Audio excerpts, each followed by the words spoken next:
Welcome, everyone. Good morning to Sports Shorts Daily, presented by LeBears Casino. Ronnie Rance alongside Tommy Christ and TK joining us from Court Street Cafe. I am at an undisclosed location presented by the Louisiana Sports Hall of Fame. A big day on Wednesday for the Louisiana Sports Hall of Fame.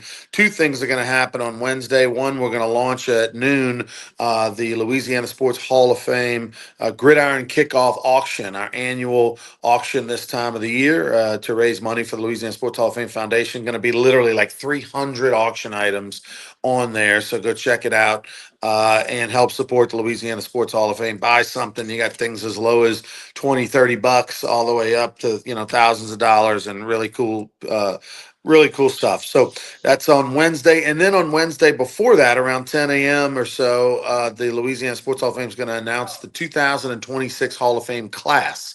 The Hall of Fame class will be announced Wednesday morning. We already know Todd McClure is in it, former Central High, LSU, Atlanta Falcons great. But you'll find out who the other ones are. And that'll be really cool. I think you're going to know a lot of the names. There's some of the greats in Louisiana, and looking forward to telling the world about that Hall of Fame class on Wednesday. So check that out at lasportshall.com or give a follow on all the social media platforms, Instagram, Facebook, and Twitter. All right, TK, the news and notes. First off, let's start with the Saints. Let's start with the Tigers. LSU won a game, but it felt like a loss, didn't it? They were a 36-37 point favorite over Louisiana Tech. They end up winning by 16. They struggled to run the football, but most importantly, two major injuries came out of that game. Yeah, you got to win, and you can say, hey, it was a letdown game after Clemson on the road. Looked like Clemson had the same letdown. They were trailing 16-3 to Troy and took a kind of a miraculous second half. They got a fortunate bounce off of an interception off the back of a player. They win 27-16 over Troy to survive and advance. So both teams kind of look like they maybe had a little hangover effect from putting all their eggs in that opening game basket for the last 10 months. But for LSU, they come out of it two players that are injured, and we don't necessarily know for how long they'll be out, but they will be out this Saturday more than likely against Florida. And that is Trey'Dez Green, the outstanding tight end from Zachary, the former basketball player, 6'7", and then Braylon Moore, the one of the jewels in the signing class of the transfer portal, the anchor for their offensive line, the center, who was the SEC Player of the Week on the offensive line in the first game against Clemson. And he's out. He goes out in the first play of the game against Louisiana Tech, and he's in a boot with a high ankle sprain. Trey'Dez Green has an undisclosed knee injury. We hear through sources that are being reported that the Green injury is more severe than the Moore injury.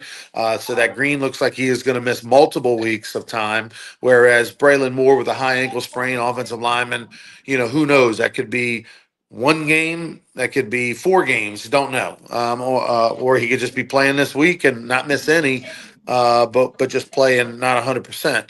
So TK, those are two guys that were very special and important to that offense. They really were. I mean, Moore went down after the first snap, and like you said, he was the player of the week in the conference. Nowadays when there's 16 teams in the conference, you're the player of the week in the conference. You're graded pretty high. And then they only targeted Trey'Dez Green once. That was that jump ball thing, like right near the goal line, off to the right flat. And it wasn't a completion. But this is two guys, certainly more in the line. You got a few more wide receivers in the wide receiver room than you have centers in the center room. Although Chester slid over from guard and did a decent job.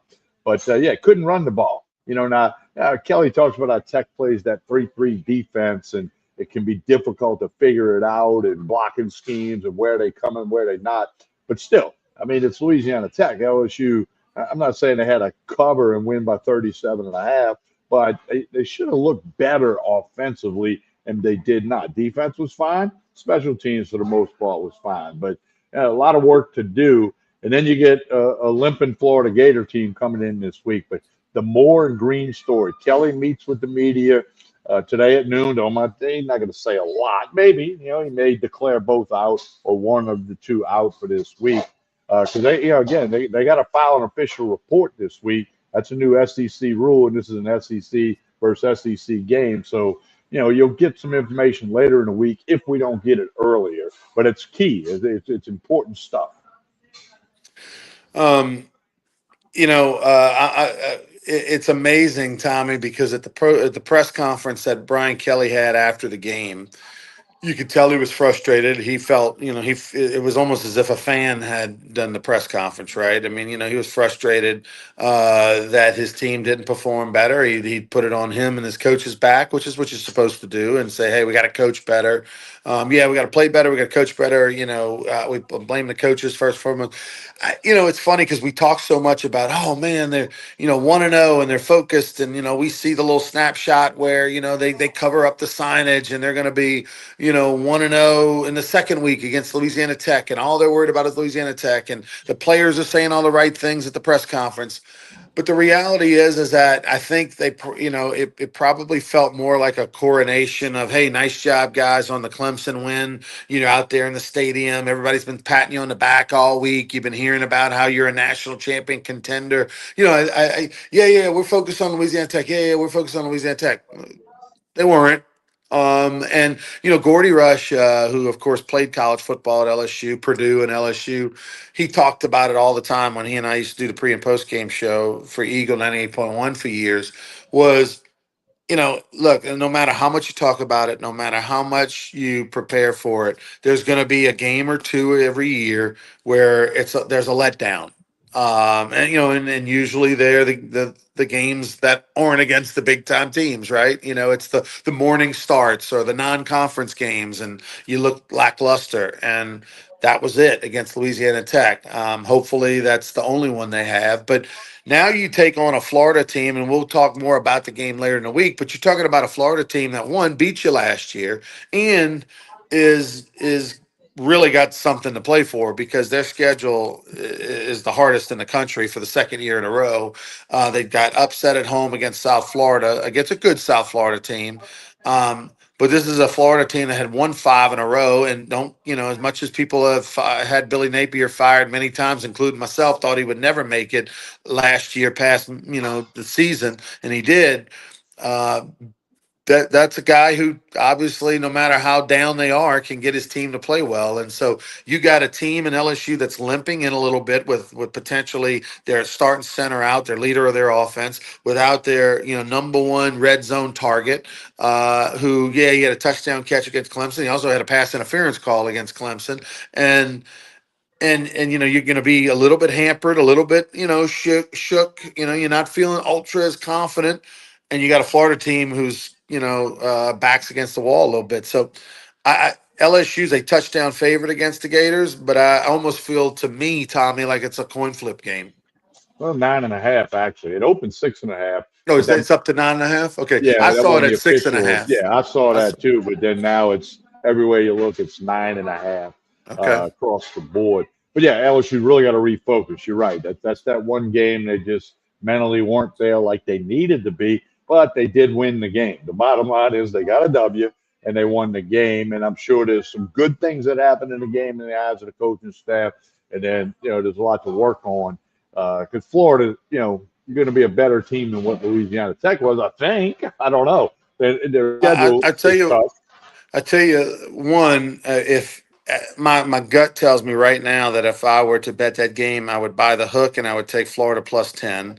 And but I also, if you don't like to buy points and stuff, because I know a lot of people don't like to do that. And TK's a value guy, hates to do that. But I also like the under. I think the under is what, 51 or something like that. It Um, is and so 50 and a half. yeah, so I mean, I like the under because I think both teams have not impressed offensively through the first 2 weeks, and Florida, by for sure, has not impressed against South Florida. I mean, they scored what, 16 points or 15 points or whatever it was. So I definitely think and then in this game again, LSU missing some weapons. They're on offense. And this is just like the Clemson game, one of those games where, um, it doesn't matter about style points. You're just going to get out there with the win. And the LSU defense is, playing fantastic through the first 2 weeks. So at home, all that 6:30 game, gold game. I like the under, TK. Yeah, I would agree with that here early in the week, and we'll see how that rolls forward. I mean, I heard it coming in this morning. The Florida schedule the next 5 weeks, they could be Oh, 1-6. they They could literally be could. could be actually 1-6 in the coming weeks, and but LSU can't worry about that. They don't worry about beating them on Saturday night and doing what they got to do. Like you said, Florida beat them last year down there in Gainesville in a game. A lot of people didn't think Florida would win that game, but they did. And it kind of sparked Florida into a good finish of their season. So it's an important game. It's on ABC TV, national. All eyes in the country will be able to check that out. And should be a packed house at Tiger Stadium. Need some of that weather we got this morning. It's pretty cool. Have you stepped outside yet, Ryan? Yeah. And then I thought of this too, Ronnie. I thought about you. I really did.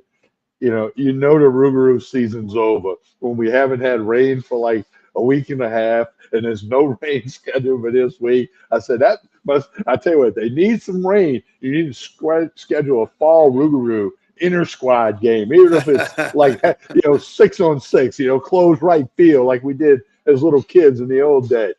But anyway, we need some good weather Saturday for LSU, Florida. um, let's move on to the Saints, Tommy. The Do New we have Orleans. to, Ronnie? Do we have to? Listen, I got to be honest with you. The Saints played decent. They had a shot at the end. They on paper they kind of outplayed the Cardinals a little bit on paper. If you go by yards and first downs and things like that, they didn't have a turnover. Uh, it, just they just don't have enough juice. They just don't. Groupie misses a chip shot field goal. Like a professional kicker, Tommy should never miss a field goal under 40 in a dome on their home field, and that's what Groupie did. And he put them behind the 8 ball.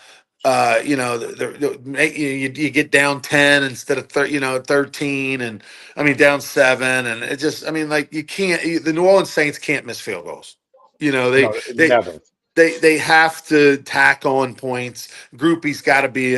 He's got to have the best year of his career this year because they're going to kick a lot of field goals, and he can't. They can't not have confidence in him, and he's got to make them. And that was a killer in a game like that. That was a killer for him to miss that field goal. But I thought Rattler played okay. I thought the Saints, they ran the football. Maybe they got away from running it a little too much. I don't. They had a chance, and they just don't. They don't have the playmakers unlike Buffalo and the Ravens. They don't have the playmakers. Well, I thought Kamara ran well, ran hard, a lot of yards after contact. I thought Kamara really came with some juice, okay? And I thought he did good. Cam Jordan, a couple of sacks, a pass that he Saints had tipped at the 5 sacks. Yeah, Tommy, they had 5 sacks, no turnovers. Right? I don't think they had a yeah. turnover. Neither No team did. no turnovers, 5 sacks, and you're at home and and you outgain your opponent and you lose the game. I mean, Yeah, no, that was one of them. And they had a shot at the end. If they can get a touchdown, extra point, go to overtime. Who the heck knows what happens? So you had a shot in the fourth quarter, which I'm not so sure I thought they would have. Now the other thing, Ronnie, the Dan Patrick show. I'm a big fan. They opened the show this morning talking about how bad the Saints uniforms were, and I think you had the perfect description Saturday on Sports Shorts Radio when you said it looked like you had a nice gold jersey and you hung it on the laundry line and you forgot it. Okay. Well, like a month later, you went, wait a minute, that jersey's still in the backyard. And it's faded into almost nothing. I mean, now we'll say they said on the Patrick show, the Saints consider one of the best uniforms in the NFL by, a lot of people that get into that. And I also not only was the gold jersey awful, but no stripe or anything on the pants. right. Ronnie, they had Jefferson Parish playground teams that had better uniforms this weekend than the Saints. I hope they never wear them things again. I mean that just. I'm not saying that's why they lost. It's certainly not, but that just was tough to look at, especially for lifelong Saints fans like you and I, who you always had some pride in that black and gold, and to come out with that stuff. I mean, that somebody made a bad choice in the marketing department. or they got it looks like the little league team, Ronnie, that found that sale on those on the uniforms because the store couldn't move them, and they said, "Well, we'll sell you these for three for the price of one." So they bought them. I mean, that's what it looked like. It was terrible, but they did play better football than maybe some people thought. Now they got the 49ers coming to town, another home game, and let's see if they can do better with the It uniforms. felt weird for me, Tommy, because I found my and look, it is what it is. When you gamble, you got to go with the bet. But I had taken the under on the game, which I think was 51 and a half, maybe, or something like that, with the over under on. No, I'm sorry, 42 and a half, I think was the over Yeah. under on the Saints game, 42 and a half. And I had taken the under on the game, and of course, it was 20-13, so it's sitting there at 33. If the Saints score, it's 40 points, and obviously, most likely, someone's going to kick a field goal or score a touchdown in overtime. It could possibly 10 minutes go tied, but most likely you're going to lose that bet. It's going to go to overtime. You're going to lose that bet. So I'm sitting there, kind of hoping the Saints don't score, and I've got over under 5.5 wins on the season. Like I took the under, for a good chunk on the Saints for the season. So the Cardinals game was kind of one of those coin flip games because it's the first game of the year. You're at home. Yeah, they're almost a touchdown underdog, but Saints could win that game. Cardinals aren't great. And so that was one of those games that could really burn you on that 5.5. And so as it turns out, I was a winner, chicken dinner. But it was weird to kind of be like, kind of want them to score, but I kind of don't. like, uh, but anyway, let's move That's on. what We'll happens. get. That's what happens when you gamble. When you do that, you I you, don't you like to take gamble you take against. strange I, methods. I never like to gamble against the Saints, against UL. I mean, against LSU or UL for that matter. But in this case, I just felt like the Saints are going to be so bad this year. Like I really believe they're only going to win 3 or 4 games. And one of those games I thought they were going to win was going to be the Jets on the road in December, and the Jets looked pretty darn good on offense with Justin Fields and scored 30 something points against the Steelers. So that Jets game may not look like we thought it would. So I feel pretty good about my bet after the Saints found a way to not beat the Cardinals. Let's move on. Talk a little bit real quick this week. Big game in New Orleans. Tulane hosted Duke. People think, well, why would Tulane versus Duke be a big game? Well, Tulane found a way to survive and advance against South Alabama. They didn't cover. They were on the road. They won by two against Major Applewhite's team.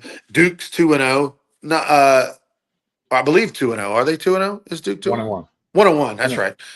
Um, but the storyline is that Tulane, who had such a really good team last year, developed this young freshman quarterback. Think, okay, our future's bright with him. Nope. He Jets signs a multi-million-dollar deal with Duke. And so now their former quarterback's going to come back to take on Green Wave. Yeah, Darian Mensah, a California kid who really shined for Tulane. And Tulane, wants to be in the 12-team playoff. And if they run the table, they're going to have a great shot for that. They hung on against South Alabama on the road the other night. So, yeah, I think there'll be some juice for Tulane with Mensah coming back as the Duke quarterback at Yulman Stadium. Hopefully they can fill that thing up or come close. And that'll be something we'll talk about later in the week. Ronnie, I know you were in at Our Lady of Lourdes Stadium in Lafayette for the Raging Cajuns victory over the. Cajun Field at Our Lady of the Lord Stadium. Yeah, Yeah. you were there for the victory over the McNeese Cowboys. First off, your thoughts on the stadium and the $65 million renovation. Thought the stadium was great. I think they had I don't know 20. They announced I want to say somewhere around 23 to 26,000 fans at the game, which is a really good crowd for the Raging Cajuns. Stadium looks great. Tommy, my brother Gus has a suite over there with AMG, and I mean, they really did a first class job. Atmosphere was awesome. Field looked good. They have the LED lights that can light up red. That they'll do that a few times, during the game for certain moments and songs or whatever during commercial break. UL ended up winning 33-10, but it wasn't that close. It was 17-10 till late in the fourth quarter, and then some crazy things happened, and UL was able to distance themselves a little bit.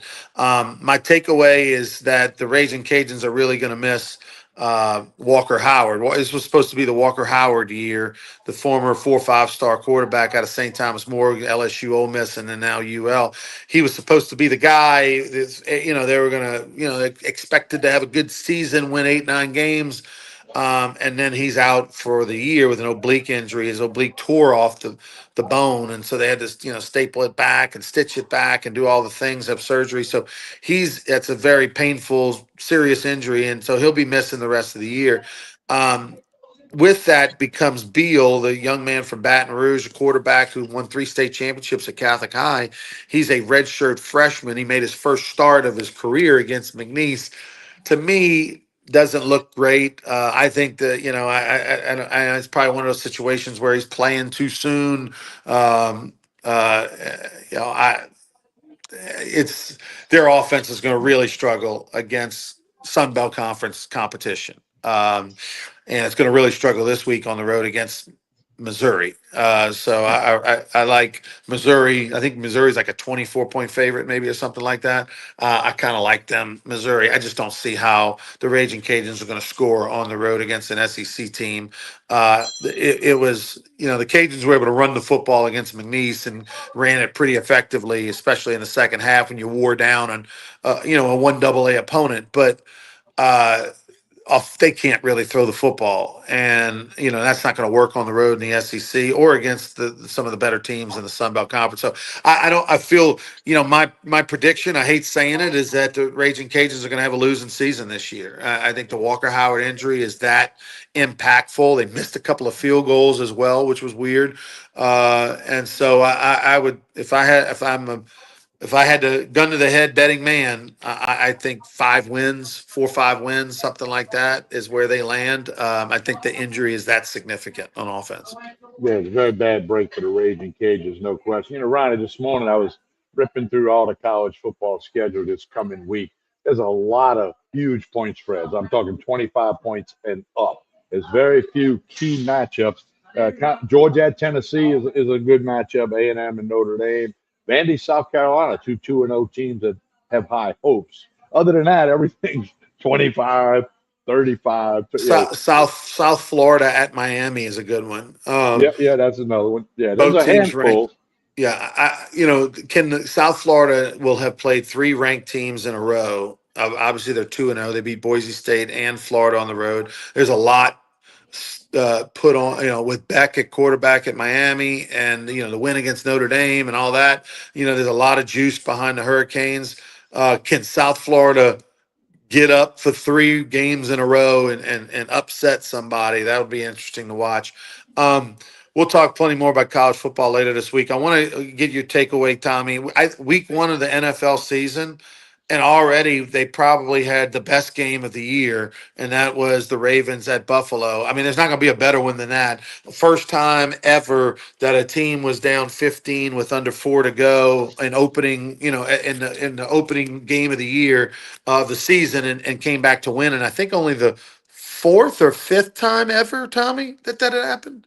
It's like the fourth or fifth time ever that a team was trailing by 14 with under 4 minutes to play and won the game. But it's the first time it ever happened in the opening game of the year. Well, and it's only the third time in NFL history that a team scored 40 or more on the road and lost. Right. Okay, I mean 40 or more on the road and lost. And then Chris Collinsworth's getting torched today. Because he was gushing all over the Ravens, best team in football, going to be Super Bowl champs, could be undefeated, and then the Bills come back and beat him. And I do want to. Mike Tirico, I think, is a great announcer. I really enjoy listening to Mike Tirico. Just the way he delivers and what he says, I think is wonderful. But anyway, I don't know if you can top that as the game of the year, which was last night. 41-40 final. A lot of the Buffalo fans even left, and Josh Allen talked about that after the game. He said, "Hey, it's a 60-minute game. Anything can happen. It's rare and truly an exception, as we see from the stats. But hey." Who knows? That's two teams that could very well be playing each other in January. No doubt about that. That's two of the best teams in the NFL. And then I saw some posts and comments like, how many light years away are the Saints and Cardinals and about 15 other NFL teams from being what the Ravens and the Bills are? I mean, Derrick Henry is the best running back in football. bar none. Okay, Jackson only attempted like 19 passes last night. When you got Henry, and then when they spell him, them other guys aren't bad. It was a heck of a two heavyweights, if you want to use the pun, in the NFL. And those two teams very well could play again in January in a playoff situation. Derrick Henry's a beast. I mean, Oh, you had 3, 4 MVPs playing in that game, and then of course Henry's fumble with 3 minutes to go is really the difference in that game. He holds on to that football. Chances are we're not talking what about what we are. One last thing on the NFL. I watched a lot of the Packers and Lions yesterday. How about former LSU Tiger and linebacker Kelvin Shepard, defensive coordinator for the Lions? He bounced around 5 or 6 NFL teams after a really good career at LSU. And the Lions lost both their coordinators. That's well documented. Kelvin Shepard getting a shot there as the defensive coordinator. They didn't beat the Packers, but and I knew he had got that promotion, but he got talked a lot. These coordinators get talked about a lot in these games now, way more than they did 10 years ago. Of course, they're making the money collegiately and in the NFL. So tip of the hat to Kelvin Shepard. Um, no, I 100% agree with you, TK. I mean, it's incredible when you watch that Ravens Bills game and think that's the same league that the Saints play in because it doesn't look the same. It's kind of One like kind of like being in Louisiana, watch a 5A matchup of two big time teams and a 1A team the 1A team's not beating the 5A team. Well, the Saints and the Cardinals are 1A, Bills and the Ravens or 5A. And of course, there are other teams like the Saints and Cardinals who aren't anywhere close to them, too. How about this statistic about Derrick Henry, the running back for the Titans, the great Alabama Crimson Tide running back? In high school, Tommy, he rushed for he in the he's this is his ninth season, I believe, in the NFL. He's rushed for almost 12,000 yards in his whole career in the NFL already. He's rushed for over 2,000 a couple times. He does not he at this point in his career, he doesn't have more rushing yards than he did in high school. He had over 12,000 rushing yards in high school, rushed for over 4,000 his senior year, and had 150 something touchdowns. I mean, maybe What the greatest running back ever in the history of high school football. I think it's fair to say it's him. He's slightly better than Buford Jordan. Now, come on now. Buford was pretty good back in the day. But anyway, no, the other thing, I remember when Derrick Henry was a freshman at Alabama. I want to say it was a Sugar Bowl game against Utah. And he was the running back that night because some other guys didn't play or whatever. And they're big, fast, strong. And of course, he's bigger now. But people talked about, I mean, how can you be that big and fast and strong in college? And then great career at Bama and so long with the Titans and now with the Ravens. I mean, if you're the defensive coordinator, we keep talking about coordinators going against the Ravens, you better know if Henry's in the huddle when they break. One last thing before we go, and TK tells us about Court Street Cafe. Rest in peace, Bill Bumgarner, the longtime sports writer down in the New Orleans area from Lafayette, went to USL and all that.